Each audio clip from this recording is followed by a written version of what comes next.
Hello everyone, आज हम बात करने जा रहे हैं नेचुरल नैनो क्रिस्टल्स की। और इस वीडियो में प्लीज़ आप बहुत ध्यान से समझना। मैं इसमें कवर करूँगी आइसोस्केलेटल स्ट्रक्चर, नेचुरल नैनो मटेरियल्स के एग्जांपल्स, उनकी फॉर्मेशन, आइसोस्केलेटल स्ट्रक्चर की डायग्राम, ये बना कैसे और लाइक वायरसेस वगैरह में आया कैसे। इसमें हम जाएंगे एस्ट्रोफिज़िक्स की और इसमें हम जाएंगे बायोलॉजी और लाइक जो जियोथर्मल प्रोसेसेस होते हैं ना हमारे पास जियोग्राफी में, वो सब चीज़ें हम यहाँ पे कवर करने वाले हैं। तो देखते हैं नेचुरल नैनो क्रिस्टल्स क्या होते हैं। नेचुरल नैनो क्रिस्टल ऐसे क्रिस्टल होते हैं जो कि हर जगह तुमको मिल जाते हैं, अर्थ में, सॉइल में, रॉक में, हर जगह तुमको मिल जाएंगे। मतलब ये ऐसे क्रिस्टल होंगे लाइक कि मतलब ये हर एक लिविंग थिंग्स में प्रेजेंट होंगे। ठीक है, लिविंग थिंग्स, अब तुम कुछ भी सोच लो, लाइक प्लांट सोच लो, प्लांट के अंदर भी क्या होते हैं, नेचुरल नैनो क्रिस्टल होते ही होते हैं। बैक्टीरियाज ले लो, उनके पास भी नेचुरल नैनो क्रिस्टल होते हैं। मिट्टी, भाई जी, मिट्टी के अंदर भी नेचुरल नैनो क्रिस्टल्स होते हैं, वो होते हैं सिलिका के। पानी के अंदर भी जो तुम पी रहे हो उसके अंदर भी आयरन ऑक्साइड के नैनो क्रिस्टल्स होते हैं जो कि पानी को साफ़ करके रखते हैं। और किस में ले लें हम, जब रॉक का डिके होता है, मिनरल्स डिके होते हैं, तब हमारे पास नेचुरल नैनो क्रिस्टल आते हैं, तब बनते हैं। ठीक है, और किस में बताऊँ मैं तुम लोगों को, एक वायरस होता है, वायरस का जो शेल होता है उसके अंदर भी नेचुरल नैनो क्रिस्टल होते हैं। ठीक है, तो मैंने यहाँ पे लिखा है कि हम उनको देख भी नहीं सकते अपनी आंखों से, बहुत ज़्यादा छोटे होते हैं और बहुत इंपॉर्टेंट रोल वो प्ले करते हैं नेचर के अंदर। वो मदद करते हैं process like cleaning water, carrying nutrients to the soil and even protecting organisms. ठीक है, अब साइंटिस्ट जो थे वो इनको जानने के लिए बहुत ज़्यादा इंटरेस्टेड थे कि हमने जानना है भाई जी ऐसा है कि इस नैनो क्रिस्टल में जो मतलब पूरी अर्थ के बारे में हमें क्या बता देगा, ये क्या पूरी लाइफ जो हो रही है वो उसके बारे में क्या बता देगा। तो ये सब लाइक साइंटिस्ट भी इसके बारे में जानना चाहते थे कि लाइफ कैसे शुरू हुई है हमारे पास। ठीक है, अब नेचुरल नैनो क्रिस्टल जो होते हैं बहुत छोटू क्रिस्टल होते हैं जो कि लैब्स में नहीं बनते, वो नेचर बनाता है उनको। ठीक है, और ये 1 से लेकर 100 नैनोमीटर तक के होते हैं। मतलब 1 नैनोमीटर कितना हो गया, 1 billion part of the meter, right. 1 second रुको। ऑल राइट, तो मैं हाईलाइट कर देती हूँ कि ये 1 से लेके 100 नैनोमीटर्स तक होते हैं। ठीक है, ये how earth works, how life start, उसके बारे में बताते हैं हमें लोगों को। ठीक है, लाइक एवरीवेयर, सॉइल में होते हैं, वाटर में होते हैं, रॉक में होते हैं, लिविंग थिंग्स में होते हैं, इवन थो वी कांट सी देम। ठीक है, कैरी करते हैं न्यूट्रिएंट्स को इन द सॉइल। ठीक है, अब न्यूट्रिएंट्स कैरी करेंगे सॉइल में तभी तो पेड़ पौधे आएंगे, पेड़ पौधे होंगे तो तभी तो जीवन होगा। In protecting organisms, micro organism वगैरह को प्रोटेक्ट करके रखते हैं। लाइक कैसे प्रोटेक्ट करके रखते हैं वो मैं तुम लोगों को बताऊंगी। ये बहुत इंपॉर्टेंट लाइन है ये वाली, ये आगे बहुत इंपॉर्टेंट रोल प्ले करेगी ये वाली लाइन। ठीक है, अब ये जो एटम्स होते हैं इसके अंदर वो ऐसे अरेंज होते हैं, ऐसे रेगुलर अरेंजमेंट होता है, इस तरह से, इस तरह से। ठीक है, अगर इरेगुलर अरेंजमेंट क्या होता है, ऐसे ऐसे ऐसे ऐसे ऐसे ऐसे, ये इरेगुलर है। रेगुलर अरेंजमेंट होगा तो उसके अंदर एनर्जी होगी और वो क्रिस्टल तुम्हारा हार्ड रहेगा। इस तरह से होगा वो क्रिस्टल नहीं कहलाएगा, वो तुम्हारा एक हो गया प्लास्टिक सा या रबड़ कहलाएगा अगर आपके पास एटम की अरेंजमेंट इस तरह से होगी। ठीक है, इस तरह से होती है इसकी अरेंजमेंट। ठीक है, अब ये बहुत टीनी साइज़ के होते हैं और अलग अलग तरह से बिहेव करते हैं। अर्थ के प्रोसेस में मान लेते हैं, अर्थ प्रोसेस में वॉल्केनिक एक्टिविटीज़ होती हैं। ठीक है, रॉक वेदरिंग होती है, ग्राउंड वाटर को क्लीन करना मूवमेंट होती है, वो सब इसमें नैनो क्रिस्टल्स का रोल रहता है। ठीक है, अब तुम देख लो बैक्टीरिया वगैरह, प्लांट्स, एनिमल्स, ये सब के सब इनके पास मिनरल्स होते हैं और यही हमारे पास क्या होते हैं, इन्हीं के पास क्या होता है, नेचुरल नैनो क्रिस्टल्स होते हैं। ठीक है, लिविंग ऑर्गेनिजम्स में ये होते हैं। ठीक है, यहाँ पे मैं लिखा क्या है, they behave differently from larger material, they can be made by earth processes, they can made by living organism, they can be made by star and atmosphere. ठीक है, वो इन सब से बनते हैं। और अभी नेचुरल नैनो क्रिस्टल होते क्या है, एक तो इनका सरफेस एरिया हाई होता है। ठीक है, होंगे इतनों से बिंदु से भी छोटे होंगे, बट इनके सरफेस एरिया बहुत ज़्यादा होगा इनके साइज़ के हिसाब से। ठीक है, और ये बहुत जल्दी रिएक्ट कर देते हैं। ठीक है, मतलब अनस्टेबल हो जाते हैं, बहुत जल्दी अनस्टेबल। तो इस करके हम एक स्पेशल क्रिस्टल लेते हैं जिससे ये स्टेबिलिटी बनाए रखें। वो मैं बताऊँगी क्या होता है। एक तो हाई सरफेस एरिया होता है, दूसरा होता है क्वांटम इफेक्ट्स। इलेक्ट्रॉन जो होते हैं वो अलग तरह से बिहेव करते हैं। ठीक है, as such a small scale, मतलब बहुत छोटे पैमाने पर। ठीक है, so they changes colour, conductivity and etcetera. Quantum effect में इलेक्ट्रॉन्स की बात कर लेंगे जो मतलब खुद से इंसान ने बनाने की कोशिश करी थी। ठीक है, नैनो क्रिस्टल। और एक होता है मैग्नेटिज्म एंड ऑप्टिक्स। जैसे तुम्हारे पास मान लो आईसी सर्किट है, क्या है तुम्हारे पास आईसी सर्किट। आईसी सर्किट के अंदर हमारे पास नैनो क्रिस्टल्स होते हैं जो कि क्या करते हैं, हमारे पास फ़ोन, जो मोबाइल फ़ोन है, टीवी है, वॉशिंग मशीन है, वॉशिंग मशीन, सभी के अंदर हमारे पास ये नैनो क्रिस्टल प्रेजेंट होते ही हो, nano materials not nano crystal, अभी नैनो मटेरियल्स की बात हो रही है, मेटल क्रिस्टल कुछ भी ले लो अब तुम, ठीक है। हाँ ठीक है, नैनो क्रिस्टल बोल सकते हैं, हो सकता है क्रिस्टल भी उन एटम्स के जिनको हम यूज़ कर रहे हैं किसी आईसी सर्किट वगैरह समथिंग में। अब आइसोस्केलेटल स्ट्रक्चर होता क्या है, आइसोस्केलेटल स्ट्रक्चर जो होता है बेसिकली उसके देखो 20 ट्रायंगुलर फेसेस होते हैं, 20 ट्रायंगुलर फेसेस होंगे, 12 उसके कॉर्नर होंगे, 30 उसके एजेस होंगे। तो कुछ नेचुरल नैनो मटेरियल जो होते हैं वो अपने आप को कैसे अरेंज करते हैं, एक मतलब एक रेगुलर शेप में अरेंज कर देते हैं, ठीक है। It is not common in large crystal. बड़े बड़े क्रिस्टल कभी भी इतनी सारी शेप्स एजेस और कॉर्नर्स में आ नहीं सकते, ये सिर्फ क्योंकि वो फिट ही नहीं हो पाएंगे, ठीक है, डजेंट फिट। तो वो सिर्फ doesn't fit perfectly in normal, क्योंकि 3 डायमेंशन होगा ना पूरे, तो नॉर्मल 3D में आ ही नहीं सकते वो। बट जो नैनो क्रिस्टल होते हैं नैनो वर्ल्ड में ये स्ट्रक्चर एग्जिस्ट करते हैं due to small size, flexibility of the atoms. Atom flexible भी होते हैं यहाँ पे, राइट। फ्लेक्सिबल का होने मतलब है कि तुम्हारा एटम की चेन इस सीधी लाइन में है तो वो ऐसे टेढ़ी भी हो जाएगी, ऐसे फ्लेक्सिबिलिटी उनमें होगी, ठीक है। अभी आइसोस्केलेटल स्ट्रक्चर में एक तो मैंने तुमको बता दी कि ये सब कॉर्नर्स वगैरह होते हैं, लार्ज क्रिस्टल 3D में नहीं आ सकते, स्मॉल फिट हो जाते हैं 3D में बड़े आराम से। और क्या, ये आइसोस्केलेटल स्ट्रक्चर का जो फेवरेट क्या है, इसका पसंदीदा है, ये होते हैं बेसिकली मेटेलिक फॉर्म में, मेटेलिक फॉर्म पसंद करते हैं, वायरल कैप्साइड की फॉर्म पसंद करते हैं ये, और क्या पसंद करते हैं ये जो होते हैं क्वासी क्रिस्टल्स, ये उनको ज़्यादा पसंद करते हैं, मतलब कि मैक्सिमम ये इन चीज़ों में पाए जाते हैं, ठीक है। ये क्या करते हैं, ये सबसे ज़्यादा स्टेबल होते हैं, आइसोस्केलेटल स्ट्रक्चर होता है सबसे ज़्यादा स्टेबल होता है, ठीक है। अब तुमको पता है कि तुम्हारे पास नैनो क्रिस्टल में जो सरफेस एरिया होता है वो बहुत ज़्यादा होता है, ठीक है। और ज़्यादा सरफेस एरिया के चक्कर में वो अनस्टेबल होता है। यहाँ पर लिख देंगे कि सरफेस एरिया जो होता है, एरिया क्या होता है, मोर सो दे बिकम अनस्टेबल, वो अनस्टेबल हो जाते हैं। अनस्टेबल हो गए वो एक बार तो सो ICOSAHEDRAL स्ट्रक्चर प्रोटेक्ट्स दैम, ठीक है। और ये बेसिकली कौन से उसमें होते हैं, वायरल कैप्साइड्स में पाए जाते हैं, कुछ मेटेलिक नैनो पार्टिकल्स में पाए जाते हैं, कुछ क्वासी क्रिस्टल्स में पाए जाते हैं। ये एक स्पेशल स्टेट होती है मैटर की।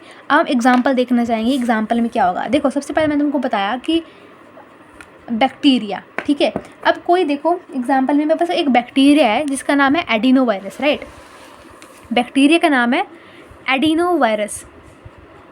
ये जो बैक्टीरिया जी भाई जी आपके पास एडिनो वायरस बैक्टीरिया, इसके जो शेल है, मतलब इसकी पीठ के ऊपर एक शेल होता है, ठीक है, जो कि आइसोस्केलेटल होता है, शेल जो कि आइसोस्केलेटन होता है, ठीक है, जो नेचुरली बना हुआ होता है, ठीक है। ये क्या करता है, उस बैक्टीरिया को प्रोटेक्ट करता है, उस शेल को, सॉरी ये शेल क्या करता है, बहुत स्ट्रांग होता है, एनर्जी एफिशिएंट होता है, और उस बैक्टीरिया को बचा के रखता है बाहर के इन्वायरमेंट से, और जेनेटिक डैमेज से उसको प्रोटेक्ट करके रखता है। अब दूसरा आ गया हमारे पास, ये हो गया बैक्टीरिया, ऐसे नाम दे दूँगी बैक्टीरिया की, दूर से पढ़ा जाए, तुम भी लिख देना। बैक्टीरिया की बात हुई, फिर हम बात करेंगे गोल्ड वगैरह, एल्यूमिनियम वगैरह की, जो कहाँ से आए हैं, कॉस्मिक रे से आए हैं, ठहरी कॉस्मिक प्रोसेस से, यानी कि एस्ट्रोफिजिक्स की बात होगी यहाँ पे, ठीक है। ये होगी बायो, ये होगी एस्ट्रो, ठीक है, ये होगी जियोथर्मल।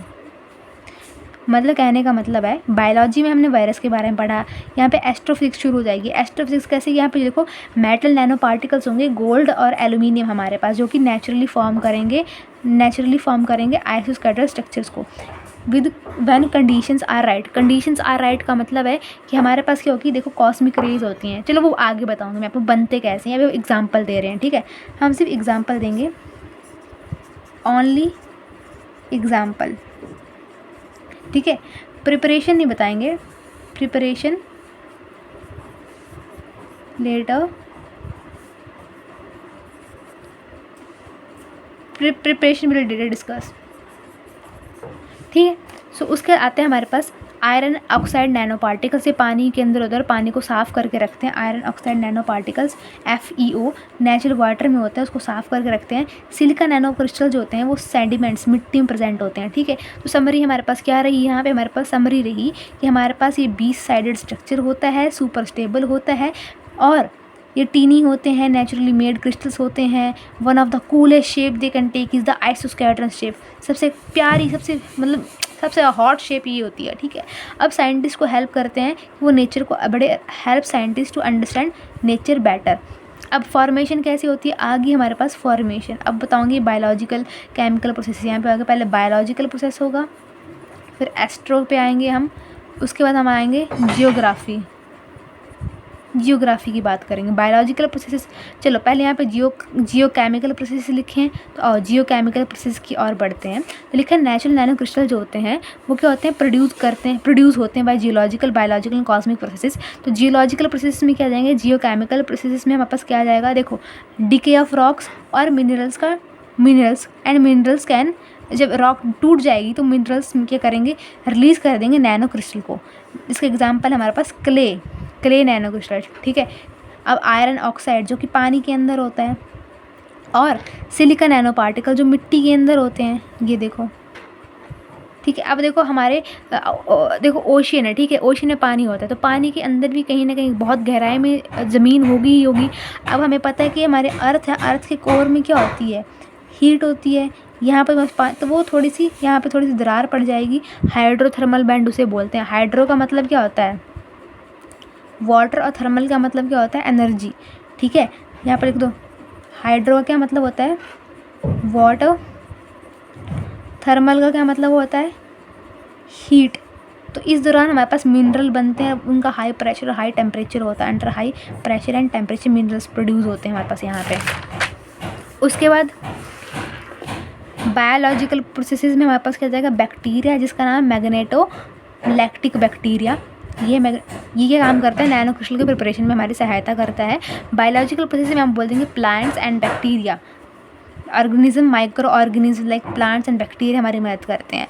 एटमॉस्फेयर और कॉस्मिक ओरिजिन में हम सबसे पहले यहाँ पर डिफाइन कर देंगे, हमने यहाँ पर डिफाइन करनी है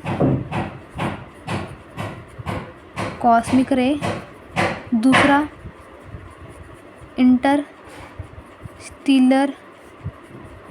मीडियम, तीसरा स्पेलेशन रिएक्शन। मैं थोड़ा एस्ट्रोफिज़िक्स में चली गई क्योंकि हमारे MSc 4th सेम में है एस्ट्रो, तो मैं इसको एस्ट्रो से कंपेयर कर रही हूँ। देखो सबसे पहले हमारे पास कॉस्मिक रेज होते हैं, हमारे यूनिवर्स के अंदर सिर्फ कॉस्मिक मतलब और भी हैं लेकिन कॉस्मिक रेज होती हैं। क्योंकि कॉस्मिक रेज को हम इतनी प्रायोरिटी क्यों दे रहे हैं, क्योंकि हमारा जो अंतरिक्ष है उसके अंदर क्या है, हैवी चार्ज पार्टिकल्स है उस कॉस्मिक रे के अंदर। उस कॉस्मिक रे के अंदर अल्फ़ा पार्टिकल्स है, प्रोटॉन्स हैं और हैवी आयंस हैं, ठीक है। जब वो हैवी आयंस टकराएंगे किसी इंटरस्टेलर मीडियम के साथ और रिएक्शन कॉज करेंगे, उसको बोलते हैं स्पेलेशन रिएक्शन। इंटरस्टेलर मीडियम क्या होता है, खाली सा एरिया होगा सिर्फ यूनिवर्स के ऊपर, यूनिवर्स में, तो वो तो ये जो कॉस्मिक रेज होंगी उसे वो टकराएंगी, तो क्या होगा, ये इंटरस्टेलर मीडियम क्या करेगा, स्पेलेशन रिएक्शन कॉज करेगा, जिसमें क्या होगा कि बड़े बड़े लार्ज एटम्स फॉर्म होने लग पड़ेंगे, लाइक गोल्ड जितने भी एटम्स में बन सकते हैं, ठीक है। तो गोल्ड वगैरह वहाँ पे फॉर्म हो सकते हैं। सो यहाँ पे रख सकते हैं कि Au and aluminium can produce due to collision. इनके भी हमारे पास नैनो पार्टिकल्स हमें फॉर्म हो सकते हैं। अब क्या ब्यूटीफुल बात है इसके बारे में कि ये देखो ये ब्यूटीफुल होने के साथ साथ स्ट्रॉन्ग और एनर्जी एफिशिएंट भी है। नेचर हमेशा चाहता है कि उसका मतलब ऑफन इसी को प्रायोरिटी देता है आइसोस्केलेटल स्ट्रक्चर को, क्योंकि ये बैक्टीरिया वगैरह के शेल जो होता है उसी तरह का होता है, शेल आइसोस्केलेटल होता है और बैक्टीरिया को प्रोटेक्ट करके रखता है शेल की जेनेटिक डैमेज से, जेनेटिक हार्म से ये बचा के रखता है।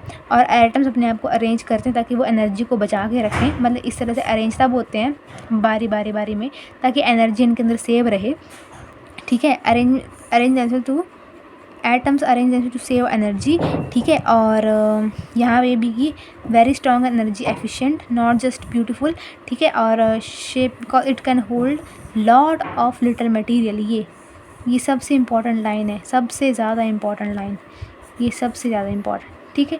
अब इंटरेस्टिंग फैक्ट क्या है कि जो साइंटिस्ट बहुत क्यूरियस हुए तो उन्होंने बोरन 12 का नैनो क्रिस्टल बनाना शुरू कर दिया। देखो ऐसे तो नेचुरल नैनो क्रिस्टल नेचर में बनते हैं, लेकिन साइंटिस्ट ने इलेक्ट्रॉन माइक्रोस्कोप से बोरन 12 हाइड्रोस्केलेटल स्ट्रक्चर बनाया, नैनो क्रिस्टल बनाया। वो इस तरह का था, आप खुद देखो, 1 2 3 4 5 6 7 8 9 10 11 12 क्या हैं इसके कॉर्नर्स, ठीक है। 30 इसके एजेस हैं और ट्रायंगुलर फेसेस इसके 20 हैं।